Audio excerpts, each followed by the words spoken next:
external environment had been very favorable for India up until last year. Now this year, with what we've seen, the rising crude oil prices, the rupee has been depreciating. Foreign investors have pulled out a lot of money from India. Top all of this with also the fears of trade wars. Should we be bracing ourselves for a much tougher year? On a relative basis, obviously, oil is the main issue for India, right? Because as an oil importer, that's really weighing on the current account deficit, and that's not going to probably go away anytime soon necessarily. But India is in a much better position today than it was, let's say, in 2013 during the taper tantrum to be able to weather some of these external factors. So foreign exchange reserves obviously are at an all-time high. They cover, any way you look at it, imports at a much more sustainable level. They cover external debt, short-term, et cetera, at a more sustainable level. And I would say, you know, if you look at the inflation metrics, obviously they've improved quite dramatically since 2013 with the new inflation targeting framework, and there's a lot of credibility around that. So I would say things are better than they were in the past. India is more prepared to deal with external headwinds, but you know, the Federal Reserve and interest rates globally are most likely going to rise as rates normalize. But India is also less vulnerable than some other countries in the sense that it doesn't have nearly as much foreign borrowing as well. And so the exposure to dollar strength is less acute for India than for other sovereigns. Aditi, do you think we're better prepared than before, even though these external headwinds are really much worse than what we've seen in the recent past? Well, certainly if you compare 2018 to 2013, I think India is in a much better position. Inflation is significantly lower than what it used to be. The current account deficit, even with the slippage that we're expecting in FY18 and FY19, the current account deficit is still expected to be around 2.5% of GDP, which is nowhere near the alarming levels that we had prior to 2013. Our forex reserves have gone up very significantly. We've seen a dip in the last couple of months from the all-time high. But our forex reserve cover to merchandise imports is closer to 10 months right now. Despite the fact that merchandise import bill has gone up a lot because of crude oil and other commodities. And this was around 7 months of cover in 2013. So even from that point of view, we are significantly better placed today than what we were in 2013. So the fears are there. Certainly it is a situation that we need to be watchful of, particularly in terms of are there adequate FII and FDI flows this year to really be able to counter the rise in the current account deficit. But overall, if the rupee does depreciate a little bit, it is something that should support our export competitiveness. So it's a bit of a mixed bag. We need to be watchful. You know, recent statements from the Finance Ministry seem to indicate that there is a threat to meeting the fisc target this year. You know, last year for FY18 we met the 3.5% fiscal deficit target. For this year it's 3.3%, but there seems to be some pressure on it. Borrowing costs have increased. I think the bond yields have risen sharply over the last 1 year. Is that an area of concern for India? I mean, for a rating agency as well, will you be watching out for how this pans out?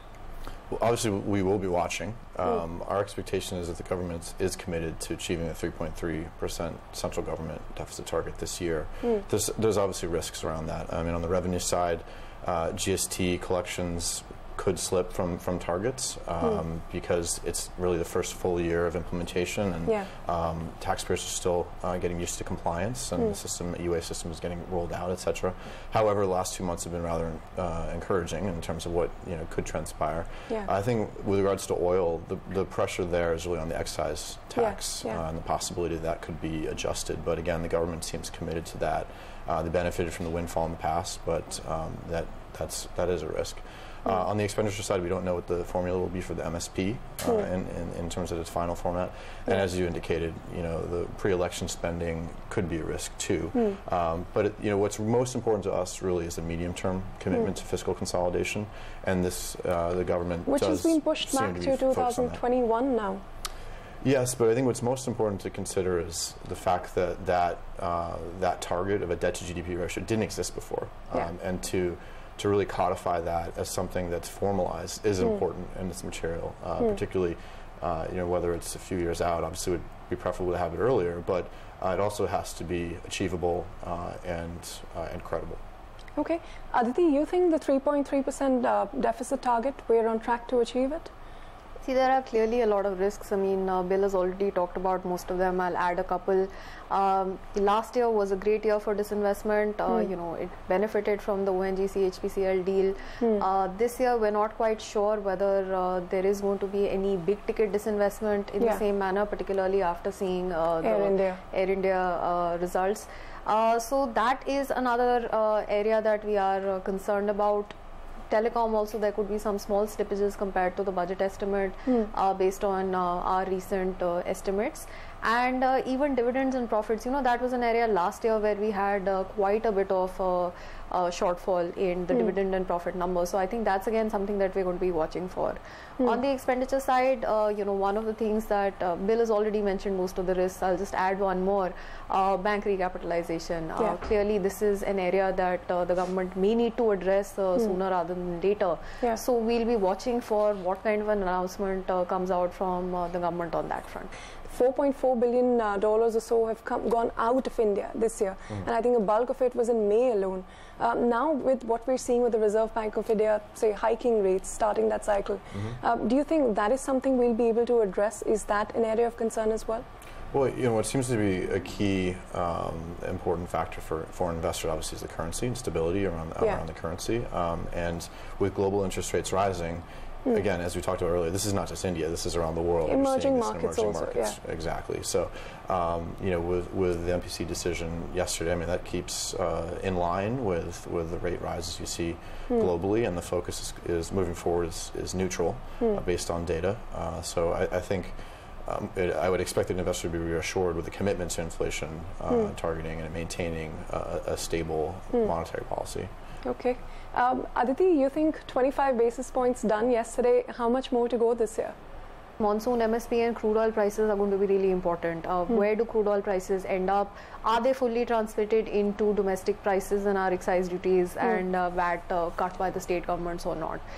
So a lot of moving parts to this picture, significant amount of lack of clarity at this point in time on how the balance of all of these risks will play out for the full year. I'm just going to offer one scenario, which is that if crude oil prices look like they're going to average $80 per barrel in FY19, then that itself could push up our headline CPI inflation by about 30 basis points on average for the full year. And in that scenario, certainly a second rate hike could be forthcoming, possibly in Q3 of FY19. How do you view some of the recent reforms that have been undertaken by this government? I mean, starting from demonetization, the implementation of GST, RERA, which is a Real Estate Regulation Act, all of those changes now, and with the IBC also coming in. How do you view these reforms? You know, the reforms, they all work together. The way that we look at it is a medium-term story in terms of building institutional strength, improving the economic and macroeconomic framework that over time will result in higher sustainable GDP growth and, importantly for India, higher revenue collections that will contribute to an improving debt dynamic. I think all of these things in some way can contribute to that. The other story, obviously, is the investment cycle and both building confidence in India as an investment destination, as well as allowing banks to finance that investment from the supply side. And I think that the IBC in particular is very important and encouraging, and that now there's a resolution mechanism in place that over time should help address the twin balance sheet issue. Okay, you know, India's GDP forecast, as per the economic survey, is between 7 to 7.5%. Now the government seems to be indicating it could be the lower end of that spectrum. What is your own reading of where India's growth is, trajectory would be like?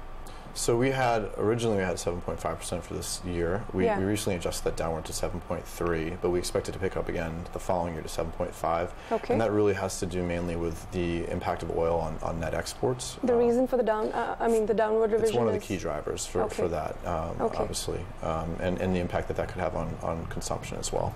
Okay, and next year you said you see a rebound? Picking back up to 7.5. Because of? On the back because we believe that this is going to be you know, not a permanent feature, that ultimately the reforms that we discussed, for example, and we believe oil prices will stabilize most likely at a lower level than they are today. And those things together will eventually provide impetus for higher GDP growth. Aditi, what is Icra'S own forecast, and do you see the current growth mostly being led by the public spending rather than private capex really picking up? So our forecast for FY19 is that we're going to see a shallow V-shaped recovery, and we're going to go back to a GDP growth rate of around 7.1% for this fiscal year. Okay. We expect it to be basically led by domestic consumption and government spending, and we hope that exports would pick up as well. What will trigger the next rating upgrade action for India, or downgrade, either way? You know, moving forward, it's a stable outlook, fundamentally. I mean, this, when you look at things, the peer group for India, India is kind of now at the bottom of the new range. We expect it to be several years for the reforms that we discussed earlier to take shape and to really contribute to strengthening of the credit profile. And the most important factor there is on the fiscal side of things, as we discussed, so bringing down that high debt to GDP ratio more in line with the median of the peer group, which is 50. The peer group basically is 50% of GDP versus about 70% for India. So there's a big gap there. There's room for significant improvement that would still keep the rating at the current level, but it would be slow over time, and that's what we expect to happen.